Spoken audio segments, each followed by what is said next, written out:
Hey everybody, we're here in my studio in Burbank, California. I wanted to take you in and have you see what I do on a regular basis here. So, a good friend and client, Josh Ketchmark, sent me a song today for his new album. He's in Nashville. I'm here via Pro Tools and Dropbox. We're going to do this for you. He wants to have one take of exactly what he sent with a program, and then he wants me to do another take with what I would do naturally with it. So I'm going to take you through both of those so you can see kind of the process and what I'm using and all about home recording. So I hope you enjoy. Here's take one.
All right, take one complete.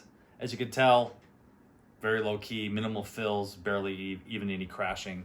It's all about kind of what grip I'm using and letting the drums breathe and be an instrument, right? So this next take I'm gonna do is gonna be off the cuff. I'm just gonna go for it and come up with what I'm hearing in my head, and that could maybe be more interesting for the song. And for Josh, it's probably not gonna be exactly right, but I wanna at least give him the option of having like a drummer's natural instincts and maybe a couple fills here or there. So here's take two, my version of the song.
All right, so take 2 done.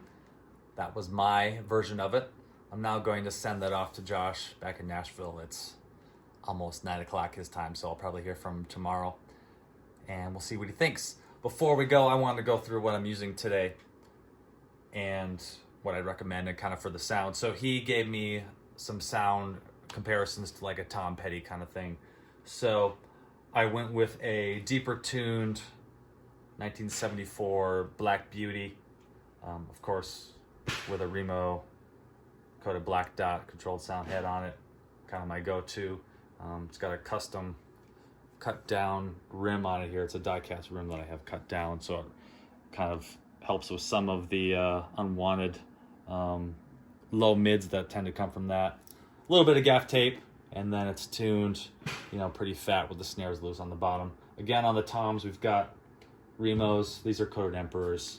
I've got Renaissance Emperors underneath, so it's a really tight, drier sound for that kind of thing. Big fat sounds. These are early 70s Black Oyster Pearl Ludwig toms, and we've got same era but just a Thermogloss 24 kick drum with a P3 on the batter, and then a smooth white on the front.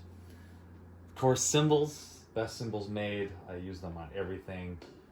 One of my favorite rides of all time is the Joey Warnaker 24-inch crashes. I've got one of the 20-inch Mantras here, and then I've got the 22-inch Exist Brilliant here, which is one of my favorite crashes that they make. It works for everything, nice and big, musical. And I didn't use the China for this because it didn't need it. So, last but not least, innovative percussion. These sticks have been obviously thrashed pretty thoroughly through the Zak St. John signature models. And got some tuner fish lug locks on these. Thanks for watching.